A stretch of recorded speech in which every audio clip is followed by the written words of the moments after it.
Good afternoon, students. Lecture 4 of Modeling and Simulation of Physical Systems, in which we shall learn how to model translational mechanical systems.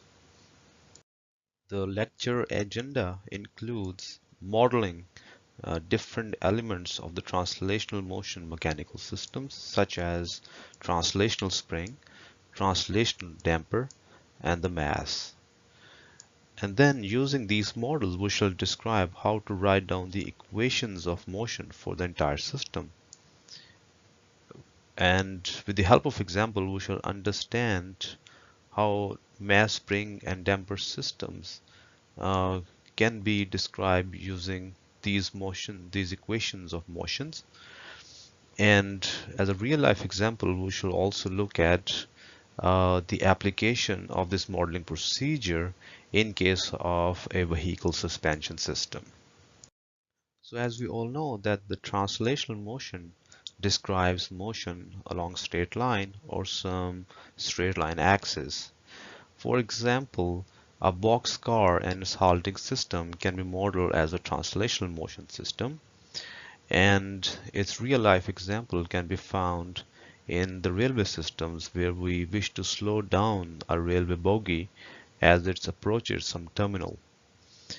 Likewise, in case of manufacturing system, there is an item uh, which is being transported with the help of a conveyor belt, and that motion is again a translational motion because the box or the package is going to move in a straight line till it is being picked up by some robotic manipulator as shown in this case. Or we can also talk about a rocket or a spacecraft which during the initial phase of its flight is following a vertical path, vertical trajectory. So that again is an example of translational motion. Let us begin our discussion with the model of a translational spring.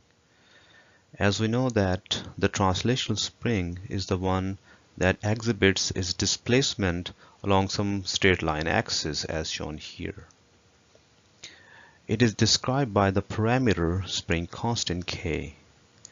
The model of the spring has an input which is displacement and the output is the force. And the force is directly proportional to the displacement using the well-known expression F equals to K times X, where K is the spring constant. So as far as our model is concerned, we shall treat spring as a mechanical component that generates some force in response to the applied displacement. The expression actually comes from the Hooke's law. We are talking about the force expression of the force. So based upon the Hooke's law, if for example the spring shown here has the left terminal that is fixed and there is some displacement x applied to the right terminal, then there is an opposing force F exerted by the spring on its right terminal. The force is trying to pull the terminal back to the left, so the direction of force is leftward. So here we can say that F is proportional to displacement, but in terms of the direction, when the direction is taken into account, then force and displacement, they are in opposite direction. So remember, if we apply Hooke's law, then the expression says F equals to Kx minus Kx, where F and X may represent the magnitude. And if, however, you want to put vectors for the force and the displacement, then you need to put a minus sign. And this minus sign can disappear the moment you reverse the direction of the force, as shown here. The force expression will change if we enable displacement on both terminals of the spring.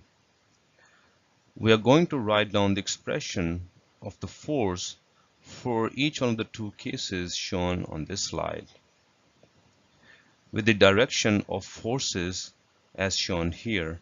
That is, in the first case, the force is acting leftward on terminal 2 and it is acting rightward on terminal 1.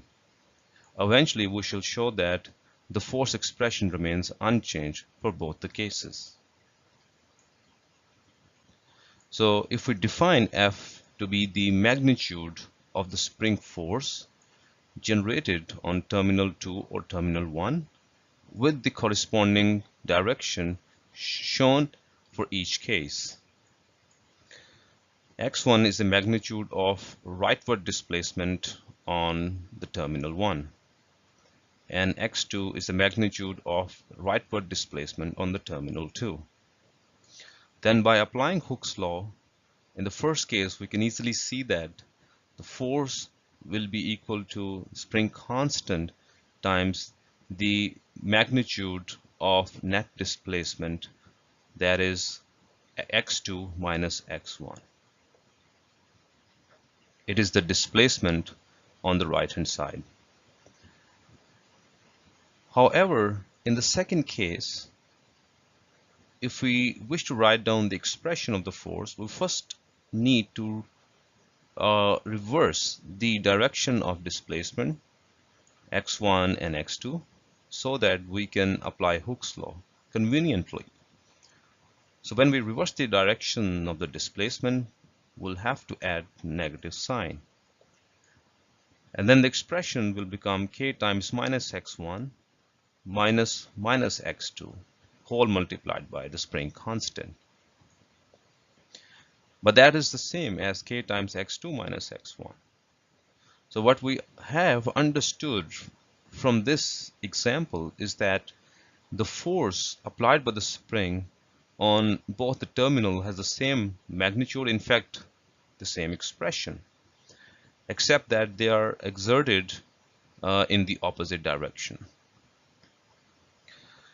So to understand this effect in more detail, we need to define a few more quantities such as x2 minus x1 and x1 minus x2. So x2 minus x1 can be understood as the net extension of the spring, because if x2 minus x1 is a non-negative quantity, it means that the spring is in the state of extension. On the other hand, x1 minus x2 represents the net compression of the spring. That is, when x1 minus x2 is a non-negative quantity, then it means that the spring is compressed. The concept of net displacement is particularly useful in describing the spring force directions. We make use of so-called extension model and compression model to better understand how spring would exert force in different scenarios depending upon the sign of the net displacement. So in case of x2 minus x1 displacement greater than 0, we can easily see that the spring is in the state of extension. So when x2 is greater than x1 and the spring is extended, it is easy to see that the spring is going to exert inward forces, Fe. And the expression of this inward force was discussed previously, that's k times x2 minus x1. On the other hand, when we talk about the so-called compression model, that is when x2 is less than x1, meaning that the displacement on the right end of the spring is smaller than the displacement on the left end of the spring. Both displacements are in the same direction, which will make the spring compress. And as we know that the compressed spring is going to exert outward forces, Fc in this case, the expression of the outward force exerted by the spring will be the same as the expression of the inward force as far as the magnitude is concerned, but the difference lies in the negative sign. So here Fc will be equal to k times x1 minus x2. And again, we obtained this expression with the help of Hooke's law. Therefore, in summary, we can say that whether we talk about compression model or the extension model, the magnitude of the inward or the outward forces would remain the same, except that they are acting in the opposite direction. So in both cases, we have the same magnitude force, and if we can tell the direction of the force, then we can easily say that both models are essentially equivalent to describe the forces of the spring, because the magnitude remains the same and the direction will be specified when we shall construct a mechanical system containing one or more of these springs, as we shall see in the examples. So in summary, you can make whatever assumption about the instantaneous state of the spring, whether you assume that the spring is compressed or extended. We shall always arrive at the correct solution regardless of the assumption that is being made. Next comes the model of a translational damper, whose symbol is shown here. It is essentially developed after the simplified schematic of a viscous damper that traps fluid between a cylinder and a piston. The model parameter is a damping coefficient or a damping constant, usually represented by small letter b. The model has an input velocity, which is shown here as a rate of change of displacement x dot. The output is a force, and the force is related to the velocity as F equals to b times x dot. So this model tells us that the translational damper generates force that is proportional to the rate of change of displacement applied to its terminal. So for example, if we assume that one end of the terminal is fixed, that is the left terminal of the damper has no displacement, hence zero velocity, and the right terminal is displaced with velocity x dot, then the damper is going to exert an opposing force F equals to b times x dot. And in reality, among several different ways in which the damper can be implemented, one way is to trap some viscous fluid between this outer cylinder and the piston within. And so any effort to generate motion in this piston along this particular horizontal axis will be resisted by the viscosity and other relevant parameter of the fluid that comes from the Stokes law. So the force experienced will resist the motion in the form of the resistance applied to the velocity in the form of a force. So force is proportional, the opposing force is proportional to the velocity. That completes the model of translational damper. Again, the force expression will change if we enable non-zero velocities on both terminals of the damper.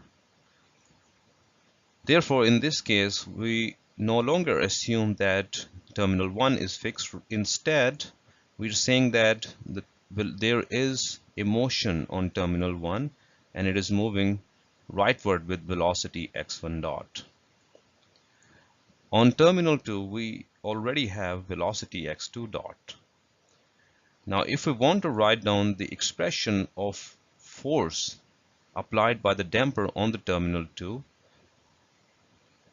and the direction of the force is leftward, then this expression will turn out to be F equals to B times x2 dot minus x1 dot, analogous to the expression of the force exerted by the spring. In the other case, where we are interested in computing the force exerted by the damper on its left terminal, that is terminal 1, associated with the velocity x1 dot, then in order to apply the same principle for calculating the force, all we need to do is to reverse the direction of the velocity. So x1 dot will be reversed in direction. Likewise, x2 dot will be reversed in direction. And now we can write down the expression, that is b times minus x1 dot minus x2 dot. This whole thing multiplied by b, that is the damping constant, which turns out to be the same expression as computed before. Once again, the definitions are important. F just represents the magnitude of the force exerted by the damper on its terminals, with the corresponding direction shown on the corresponding figures. x2 dot is the rightward velocity on terminal 2. x1 dot is the rightward velocity on terminal 1. An important consideration here is the definition of the difference of the velocities. So x2 dot minus x1 dot in a sense represents the net extension of the damper. The so-called word extension reappears in the discussion of the damper and is very similar to the concept of the extension of the spring, except that here in case of damper it usually maps to increasing decreasing pressure of the fluid inside the viscous damper. That will be explained in the next slide. Similarly, x1 dot minus x2 dot may represent the net compression of the damper. That is, when the velocity on the left end is higher, left terminal of the damper is higher than the velocity on the right terminal of the damper. That is when x1 dot minus x2 dot is greater than 0. That represents the compression model of the damper. And the first one will represent the extension model of the damper. That is when the velocity on the right terminal, x2 dot, is higher than the velocity on the left terminal. As was the case for the spring model, here again we have extension model and the compression model to describe the direction of forces exerted by the damper. So in case of extension model, we basically assume that x2 dot is greater than x1 dot, meaning that the second terminal of the damper is moving at a higher velocity compared to the velocity of the left or the first terminal. And in this case, what happens is because the velocity on the left terminal is lower and the velocity on the right terminal is high, so the fluid inside the damper, if we assume it's a viscous, the damper contains a viscous fluid, then the fluid pressure is essentially decreasing inside the damper. And so in this relaxed state, we can assume this damper to be behaving similar to the spring in the extended state. So in case of spring extension model, we saw forces were exerted inwards. Same is the case here. If we talk about the damper force Fc, that force will be equal to it will be proportional to the net velocity in the rightward direction, that is x2 dot minus x1 dot. and the constant of proportionality is the damping constant. Fc is b times x2 dot minus x1 dot.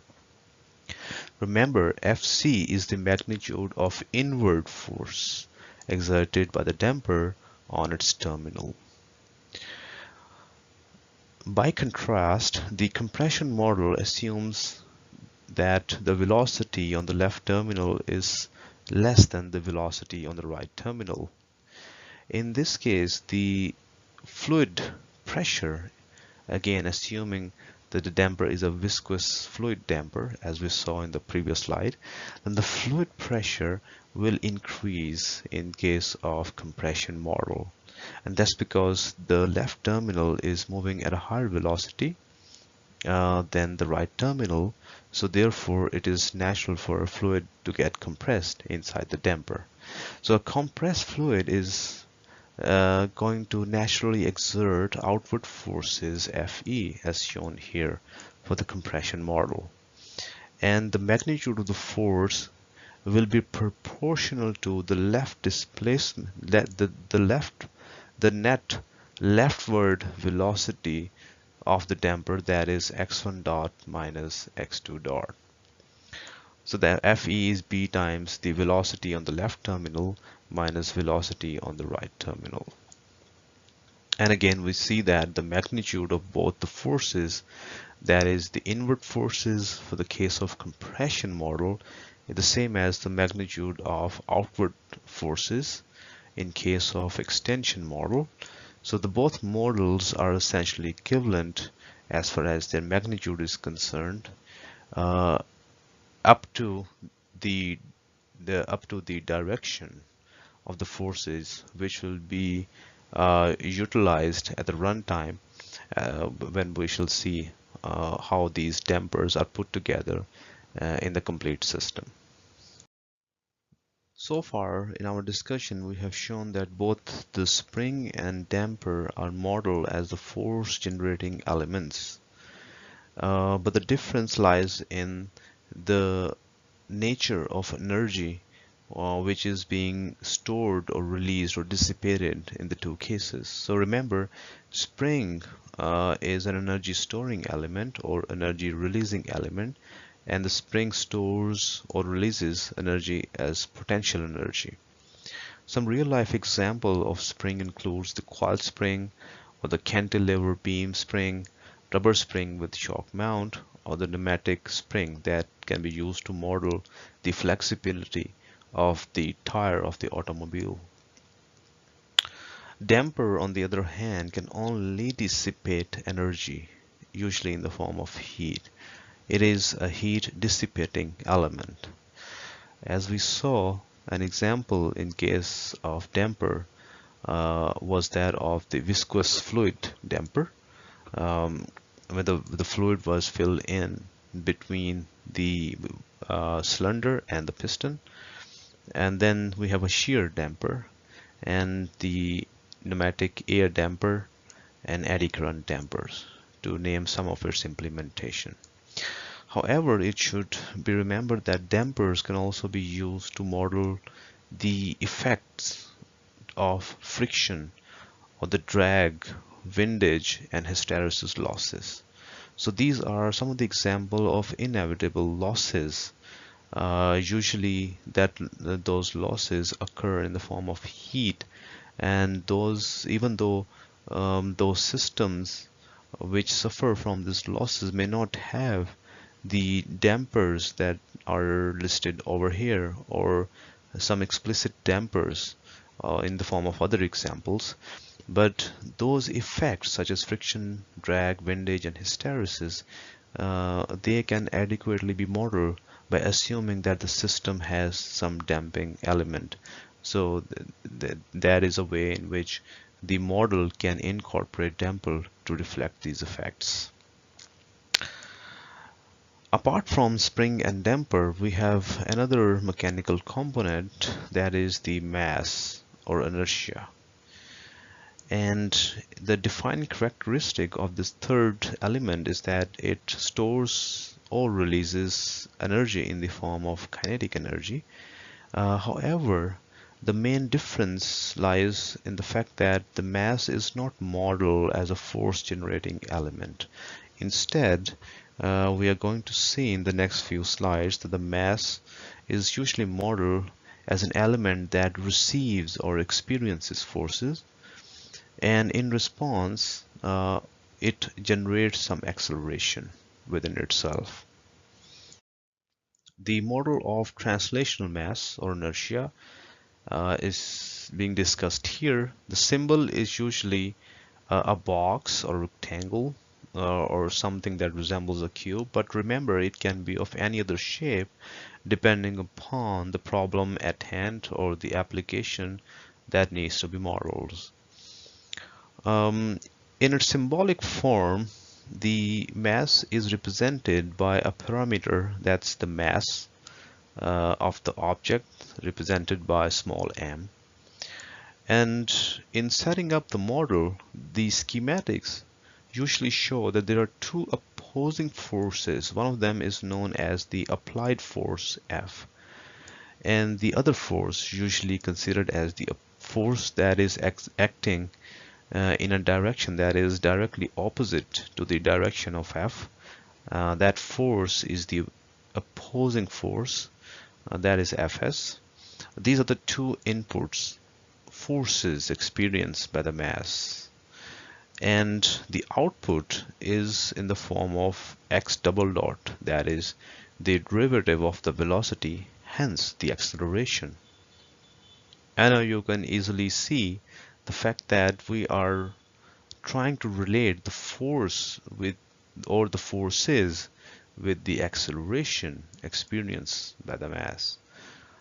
Applying Newton's second law of motion, we say that the net force acting on the mass F minus Fs is proportional to the acceleration, and the constant of proportionality is the mass m. So here F minus Fs is the net force acting on the mass. If we refer to this diagram here, the net force F minus Fs is the net rightward force which is responsible for accelerating mass in the rightward direction. The forces F and Fs are assumed to be applied to the center of the mass, or the gravity. Likewise, we shall assume that the acceleration x double dot actually represents the acceleration at the center of the mass, or the center of gravity. In most of our mechanical system models, we shall assume mass representing an object which is modeled as a rigid body,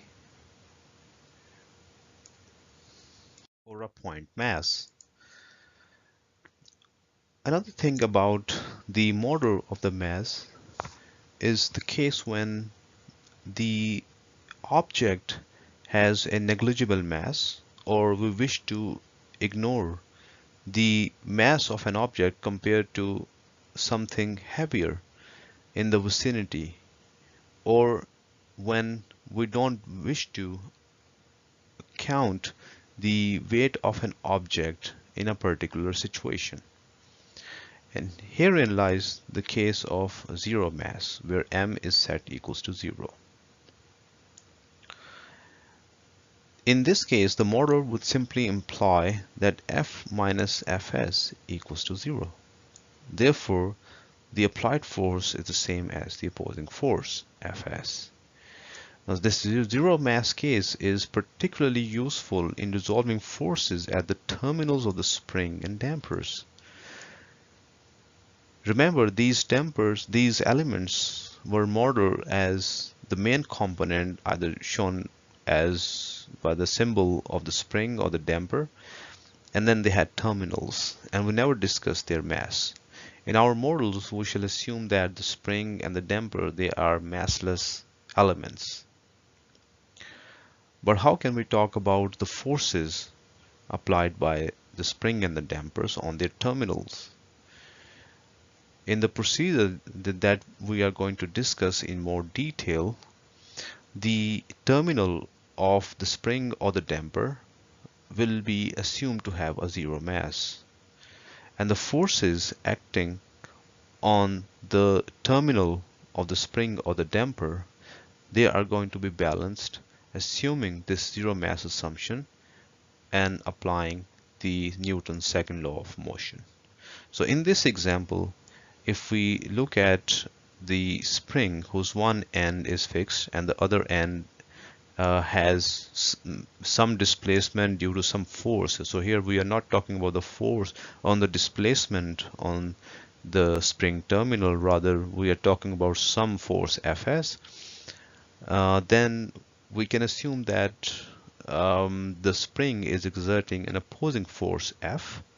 So the net force on this terminal, which is zero mass terminal of the spring, that net force should be set equals to 0. So the two forces are the same in magnitude. Now that we have described all three elements of the translational mechanical system, let us now discuss the general modeling procedure. As a first step, you should always try to identify the nodes of the system.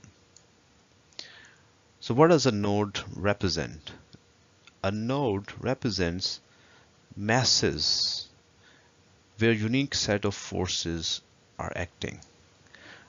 For example, these might be the forces due to springs or damper. And remember, in defining the node, a node mass can also be equals to 0, as we saw in the previous slide. That happens when we talk about the terminals of the spring and the damper. Those also qualify as the nodes of the systems.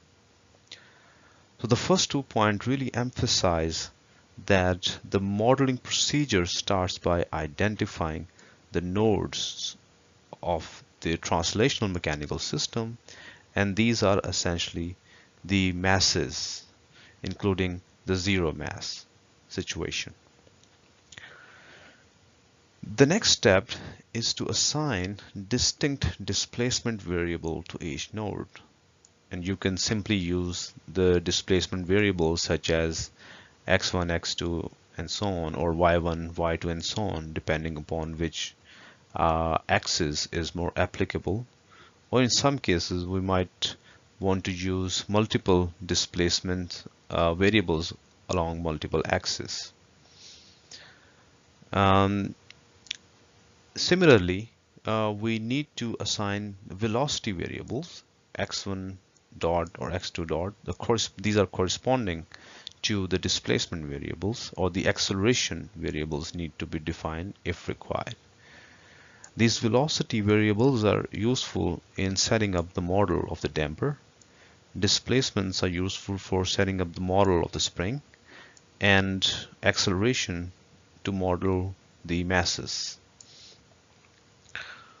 So once the displacement variables have been written for each node, then we are going to write down what we call the equation of motion using Newton's second law of motion. So this is the central part of our modeling procedure. The complexity of writing the equation of a model of motion for each node entails the balancing of forces according to the Newton's second law of motion, and for that the direction of displacements and the velocity defined in the previous step become very important. Likewise, the direction of forces, whether the force that is applied with the spring is in the leftward direction or if it is in the rightward direction, becomes very relevant. And we shall understand these concepts in more detail with the help of examples. But once the equations of motion have been established, then the last step usually involves massaging those equations into either one single complex differential equation, or in the form of state space representation or transfer function representation, whichsoever has been asked in the question. Our first example is a simple mass spring and a damper system containing one damper, one mass, and one spring, shown here in the diagram. The question asks us to relate the input displacement x naught with the displacement of the mass using differential equation. So if we follow the procedure described in the previous slide, we shall know that the first step requires us to define the nodes in the system. So in this case, we can trivially define three nodes, 1, 2, and 3. And then we can assign the displacement variable for each node. The displacement of node number 1 is x naught. It is already specified in the question. But what about the displacement variables for node 2 and 3? So in this case, we know that node 3 has 0 displacement. So there is no need to assign the displacement variable here. But there is going to be some displacement for this mass. Let's call that x1. Again, this is an arbitrarily assigned displacement variable. So once the displacement variables have been set up, then we can proceed to writing the equations of motion. Let us start with node number 1. So node 1, equation of motion needs to be written. And for that, we make use of what we call as the free body diagram corresponding to node number 1.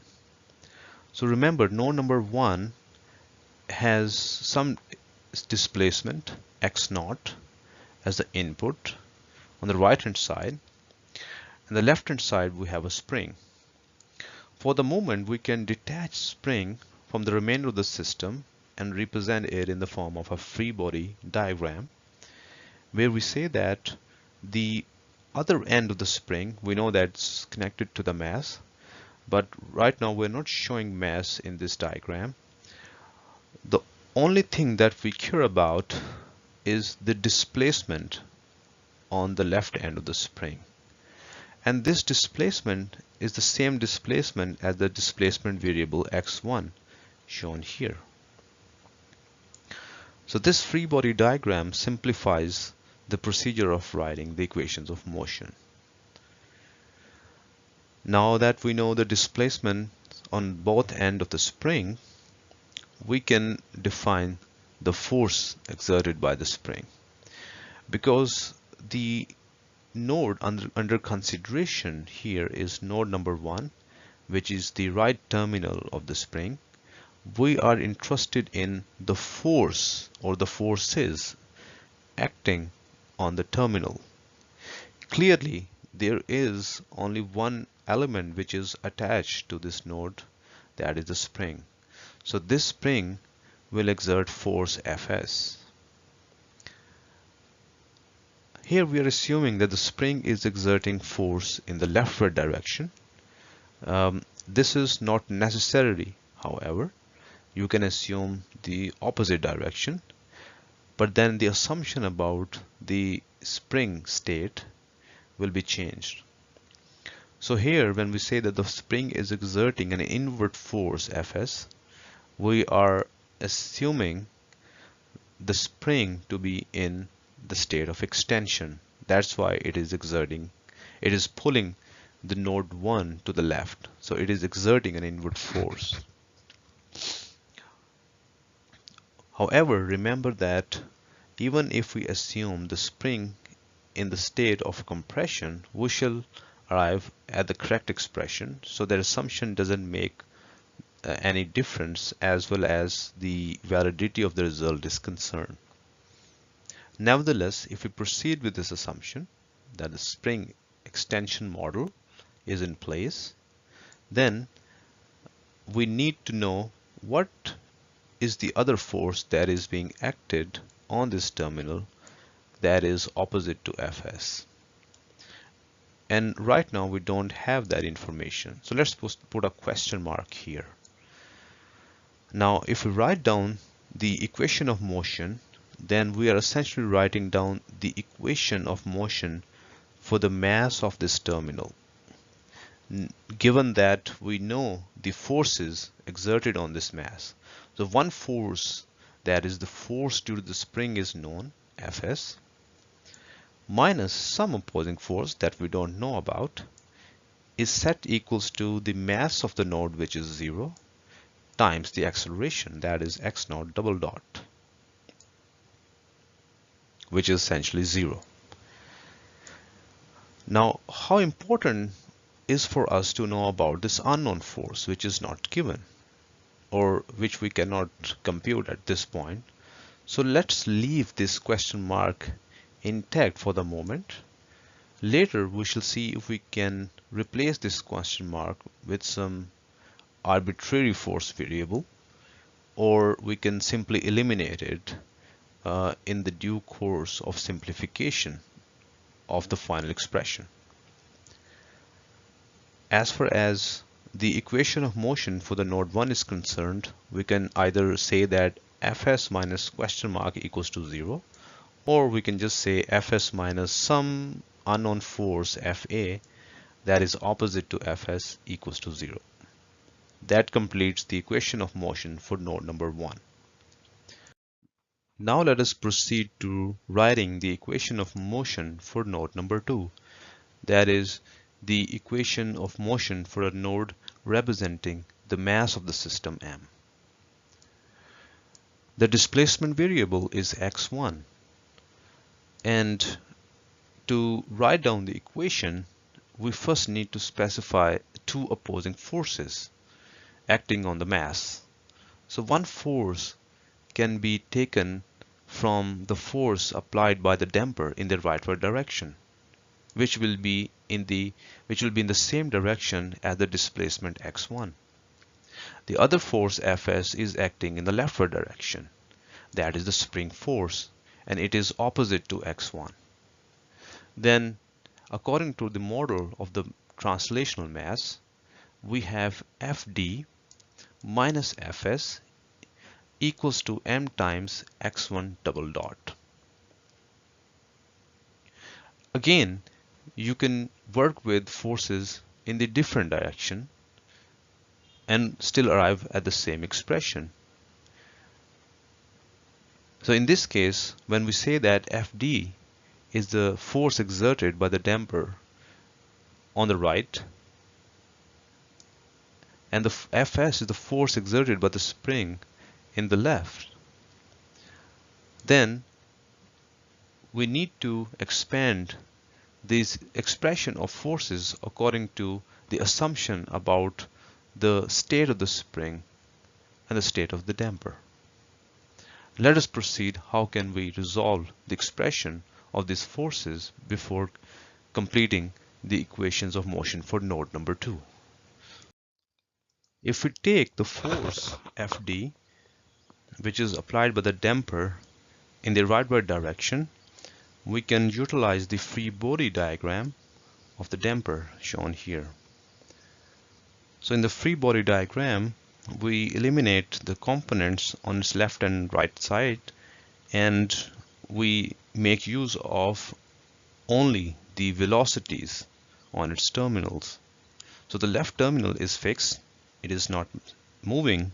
The stationary terminal has 0 velocity, x2 dot equals to 0. And the right terminal is connected to the mass, which has a displacement variable x1. Therefore, the rate of change of displacement will be x1 dot. So this x1 dot actually comes from the displacement of the mass. By taking the derivative of the displacement, we have x1 dot.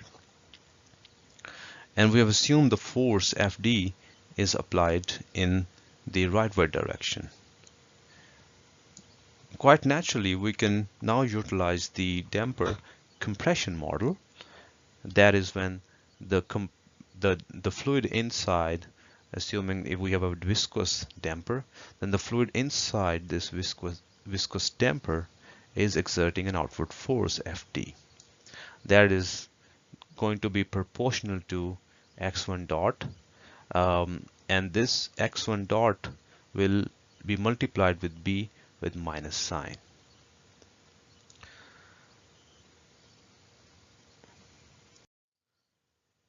The other force is the spring force.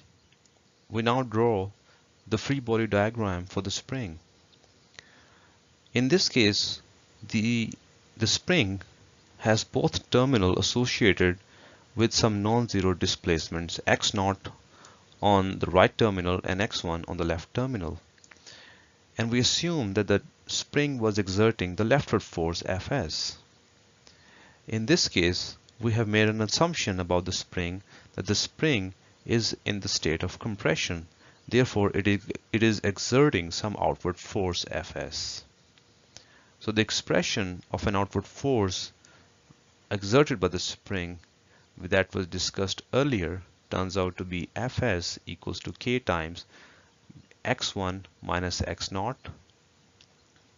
That is the net displacement of the spring in the leftward direction.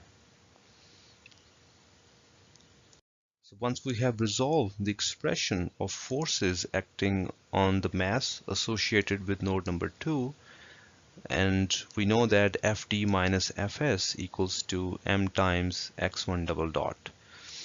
So if we plug in the values of Fd and Fs, this is the final expression we have obtained. And it is the same expression that was given for the mass spring damper system in chapter 2, for which you were asked to develop the state space representation in the last lecture. Now note that this equation is a complete model of this mass spring damper system for the given problem. And for that, we don't need to write down the equation of node number 3, which is just 0 equals to 0. But more importantly, we also don't need to resolve the question mark force in case of node number 1. That is pretty much extraneous. As your homework exercise, please try to solve following systems of mass spring and damper. So in homework number 1, the displacement variable x0 has been replaced by the force Fn. And you will be required to relate the input force with the displacement x1 of the mass. In the second part, assume that the right terminal of the spring is stationary and the force Fn is displacing this mass in the rightward direction. And show that the relationship between the input force and the displacement this x1 should be x here, so that's just x. So Fn equals to mx double dot plus bx dot plus kx.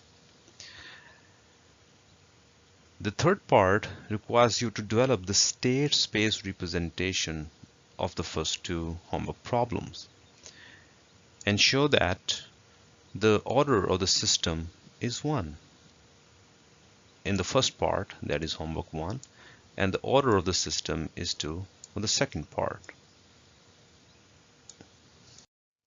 An interesting example of the modeling procedure described before is in case of automobile vehicle suspension system model.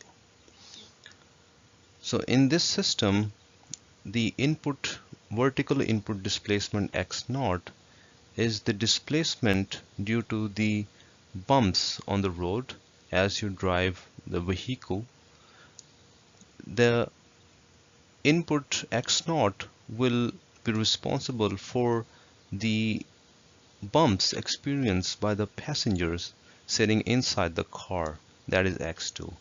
And our goal is to relate x0 with x2.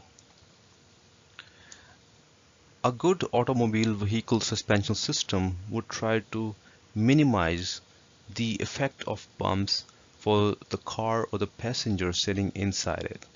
That is, the variation is x2 should be as small as possible in response to large variation in x0 or the large value of x0. The motor parameters include the mass m2, which is the mass of the automobile. That may include the mass of passengers sitting inside. Mass m1 represents the mass of the tire. There's a typo here in the spelling. That should be Tire. K1 represents the spring constant that is modeled after the pneumatic air spring, and it is used to represent the flexibility of the tire. The last two parameters, the damping constant B and the spring constant K, represents the damping and the spring constant of the suspension part. So our first task is to write down the equation of motion for the system for each node. And once we have the equations of motion, we can put them together and simplify them in the form of a complete differential equation. But we are primarily interested in writing down the equation of motion for each node separately. The merging of those equations at a later stage remains part of your homework exercise, and we won't be doing here in the lecture. So to proceed with the solution, we first need to think about the nodes. And in deciding and identifying the nodes, in this case, we can simply see that we have effectively node M2, M1, and this massless node spring, representing the terminal of the spring.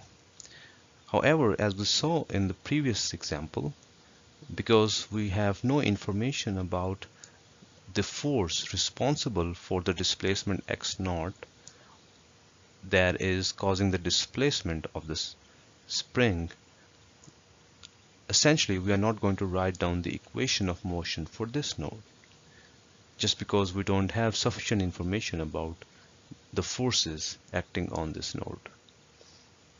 That leaves us with writing the equations of motion for only mass m1 and m2. So to proceed with the development of equations, we first need to draw the force vectors. And as a rule of thumb, it is advisable that once you have decided the force direction, then stick with it throughout the procedure. And all applicable choices of the vectors will give the same set of equations at the end. But it makes life a lot easier if we choose force vectors in the initial stage and then remain consistent with that throughout the problem. Example forces along with their directions are shown here on the diagram. For spring K1, it is going to exert force Fs1 on the mass. That's Fs1. But mass m1 experiences forces from the other elements, such as spring with the spring constant K2. And we assume that the force direction is downward, Fs2. And the damper force is also downward, Fd. Then comes node M2 for mass M2. For that, we can easily see that M2 is going to experience force due to the spring. Let's call this Fs3. And due to the damper, call that Fd1 with the direction shown as upwards. So we have as many as 5 different forces, but we can simply reduce the number of forces by making use of the compression or extension model. Because when we think about a spring in the state of either compression or extension, then both the forces on its terminals are essentially the same force. So in that case, if we assume that the spring, whose spring constant is K2, is in the state of compression, then Fs2 has the same magnitude as Fs3. Same goes for the damper. In the compression state, Fd equals to Fd1. Now we need to assign the displacement variable to the masses m1 and m2.